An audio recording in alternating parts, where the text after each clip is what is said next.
Welcome to English Natural, where we believe you can learn English naturally with our daily podcasts.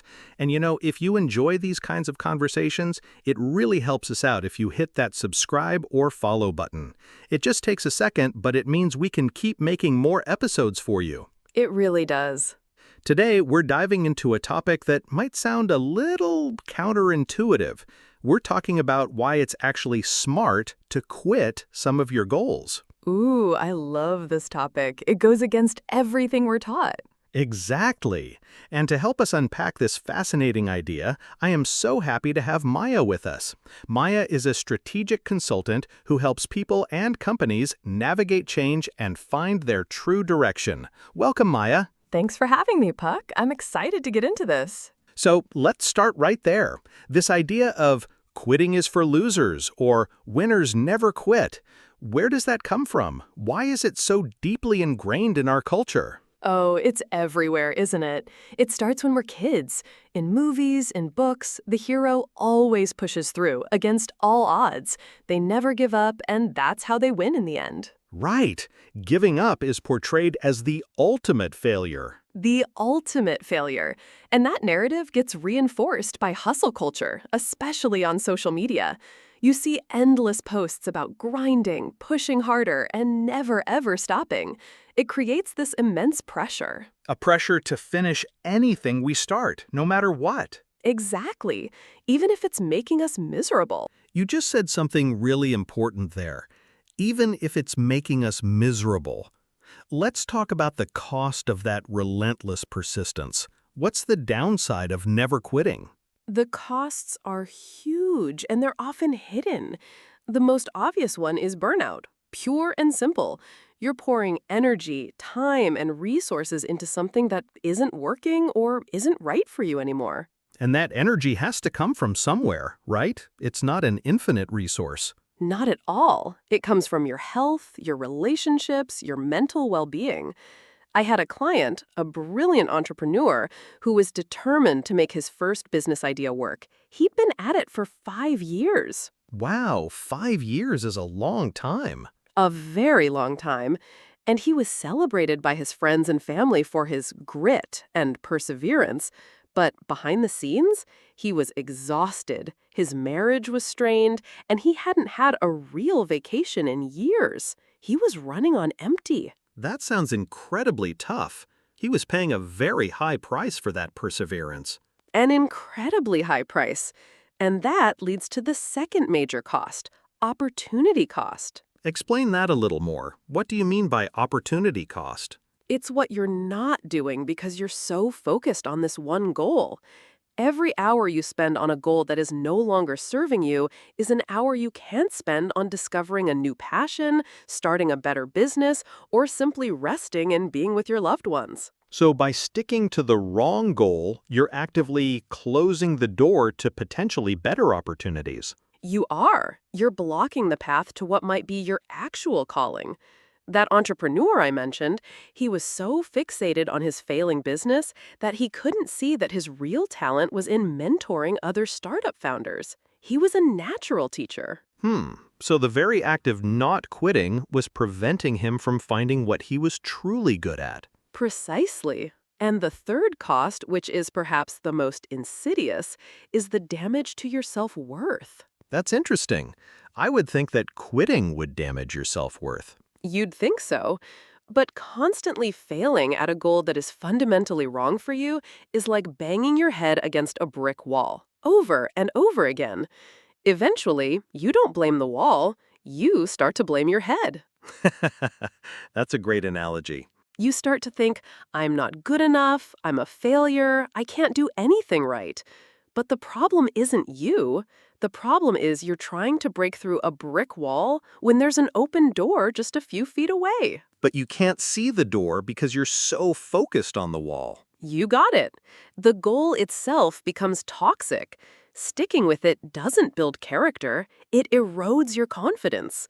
Quitting in that context isn't failure. It's an act of self-preservation. It's saying, my well-being is more important than this arbitrary finish line. So what we're really talking about is a fundamental shift in mindset. It's not about being a quitter, It's about being a strategist in your own life. 100%. It's about knowing when to hold 'em and when to fold 'em. A great general knows when to retreat to win the war. A great CEO knows when to cut a product line that's draining resources. Why shouldn't we apply that same strategic thinking to our own lives? That's a powerful point. We treat our personal goals with more emotional baggage than a CEO treats a business decision. But maybe we shouldn't. We shouldn't. We need to give ourselves permission to be strategic. Okay, so we've established that sticking to the wrong goal can be damaging. But this is the hard part, isn't it? How do you know? How can you tell the difference between a goal that's just going through a difficult phase and a goal that's a true dead end? That is the million-dollar question, right? It can be so tricky, but there are definitely signs, clear signals if you're willing to look for them. What's the first one? The first one is to check in with your why. Why did you start this goal in the first place? And is that reason still valid? So the motivation can change over time. It absolutely can, and it often does. Maybe you started a law degree because your parents wanted you to, but now you realize you have zero passion for law. Or maybe you started a fitness goal to lose weight for a wedding, but the wedding was a year ago and the routine just makes you miserable now. So if the original why is gone, it's a huge red flag. A huge red flag. The second sign is to look at the emotional toll. Are you consistently feeling drained, anxious, or resentful when you work on this goal? A little bit of frustration is normal, but if the overwhelming feeling is negative week after week, that's your gut telling you something is wrong. So it's about the pattern, not a single bad day. Exactly. We all have bad days, but if the joy is completely gone and has been for a long time, you need to listen to that. Joy is a compass. It points you to what you're meant to be doing. I like that. Joy is a compass. What's another sign? Another one is when the cost clearly outweighs the benefit. Do a simple, honest cost-benefit analysis. What are you sacrificing for this goal? Your health? Time with your kids? Your financial stability? And what is the realistic reward at the end? And sometimes when you lay it all out, the math just doesn't add up. It just doesn't. This is where we get caught in what's called the sunk cost fallacy. Ah, I've heard of that. It's the idea that you can't stop because you've already invested so much. Precisely. I've already spent 3 years and $50,000 on this degree. I can't quit now. Even if you hate it and know you'll never use it. You're throwing good money and good time after bad. It's an emotional trap, not a logical decision. It's purely emotional. I had a client once who was trying to launch a business selling, are you ready for this? I'm ready. Hand-knitted sweaters for chickens. For chickens? For chickens. She'd seen a funny picture online and thought it was a brilliant idea. She had invested thousands of dollars in high-end organic yarn and spent a year developing patterns. Oh my gosh. And every piece of market research, every conversation with a farmer told her nobody would buy them. But she'd already spent so much time and money, she couldn't let it go. So she was a victim of the sunk cost fallacy with chicken sweaters. A textbook case. Quitting felt like admitting that her entire year and all that money was a waste. But continuing was an even bigger waste. The key is to realize that the resources you've already spent are gone. They are sunk. You can't get them back. The only decision that matters is what you do with your time and energy from this moment forward. That's such a crucial mindset shift. The past investment is irrelevant to the future decision. It is. And the final sign, and this is a big one, is when you find yourself constantly making excuses or hiding your lack of progress from others. If you're embarrassed to talk about your goal, it's a sign that deep down you know it's not working. You're trying to protect your ego. You're performing persistence rather than actually making progress. That's a perfect way to put it. Performing persistence. You're keeping up appearances. When you see that happening, it's a very, very strong signal that it's time to reevaluate. Okay, so let's say someone listening has identified the signs. They realize their why has vanished, the emotional toll is too high, and they're caught in the sunk cost fallacy of chicken sweaters. Yes, the classic chicken sweater dilemma. They know they need to quit, but how? How do you do it without feeling like a complete failure and without burning bridges if other people are involved? That's the art of it, isn't it? And the very first step is an internal one. You have to reframe the narrative in your own head. You are not quitting. You are making a strategic pivot. I like that word, pivot. It sounds intentional and smart, not weak. It is. It's a term used in business all the time. A company pivots when they realize their initial strategy isn't working, and they need to change direction to succeed. You are the CEO of your life. You're allowed to pivot. So it's about changing the language you use with yourself first. Absolutely. Stop saying, I'm giving up, or I failed. Start saying, I'm choosing a new direction, or I'm reallocating my resources to a more promising project. It changes everything. Okay, that's the internal part. What about the external part? How do you communicate this to others, like a business partner or your family who was so proud of you for starting that law degree? The key is to be clear, confident, and concise. Don't apologize for your decision. You don't need to over-explain or justify it to a jury. You can simply state your decision as a fact. So instead of a long, rambling email full of excuses. Exactly. You say something like, after a lot of thought, I've decided to pivot away from Project X to focus my energy on a new opportunity that I'm very excited about. I've learned so much from this experience, and I'm grateful for it. And now I'm looking forward to what's next. That sounds so much more powerful. It's forward-looking. It's forward-looking, it honors the past without being trapped by it, and it closes the conversation. You're not opening the door for a debate. You're announcing a strategic move. You know, I heard a really interesting piece of advice once that fits perfectly here. A writer told me he uses a technique he calls the farewell letter to the goal. Oh, I love that already. Tell me more. He said when he decides to abandon a book or a major project, he sits down and writes a private letter to it. He thanks the idea for the journey, he writes down the specific things he learned from working on it, and he clearly states why he is now choosing to let it go. Wow, that's brilliant. It's a ritual of closure. It is. He said it helps him process the emotions, acknowledge the value in the failed attempt, and it gives him a clean slate to move on to the next thing without any lingering guilt or what-ifs. That is such a powerful, tangible tool because it forces you to find the lessons. No experience is a total waste if you learn something from it. That's not a failure. That's expensive but effective education. And one more crucial part of quitting gracefully is to have a plan for what's next, even a small one. It's much easier to let go of one trapeze bar if you can see the next one swinging toward you. So you're not just quitting from something, you're quitting to something else. Yes, it's not about jumping into a void. It's about stepping onto a new path. Maybe your next step is just, I'm going to take a month to rest and explore my hobbies. That's a valid plan. Or it might be, I'm closing this business to start a course on mentoring. Having that next step, no matter how small, transforms the act of quitting from an ending into a beginning. I love that idea of transforming an ending into a beginning. Let's talk more about that. The after.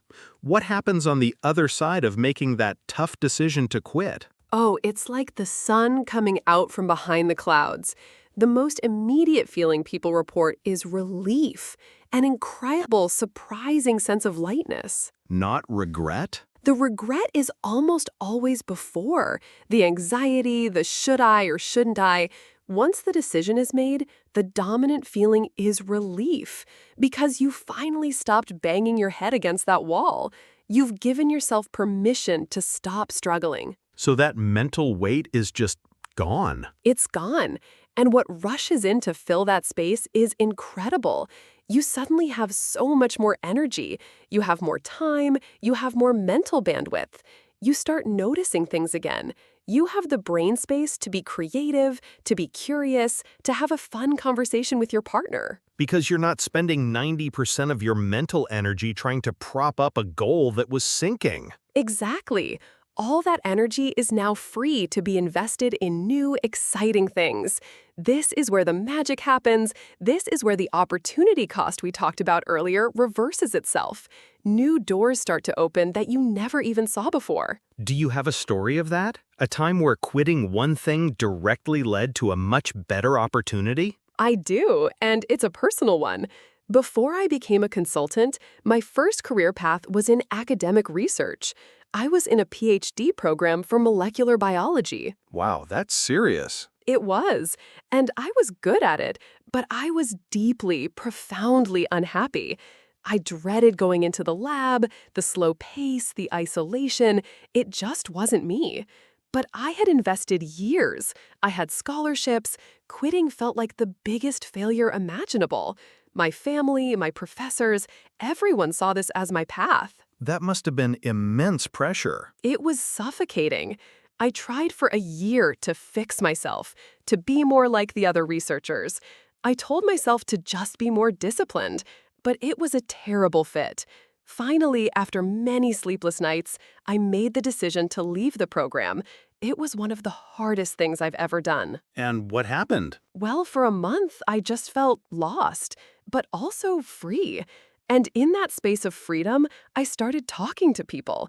I had coffee with friends in different industries. One of them worked at a small tech company and said, you're really good at seeing the big picture and figuring out why projects are stuck.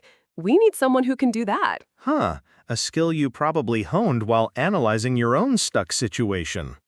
Absolutely. My personal crisis became my professional asset. I took a junior role there, helping teams streamline their projects, and I fell in love with it. I realized I didn't love being a scientist, but I loved the strategy of science in business.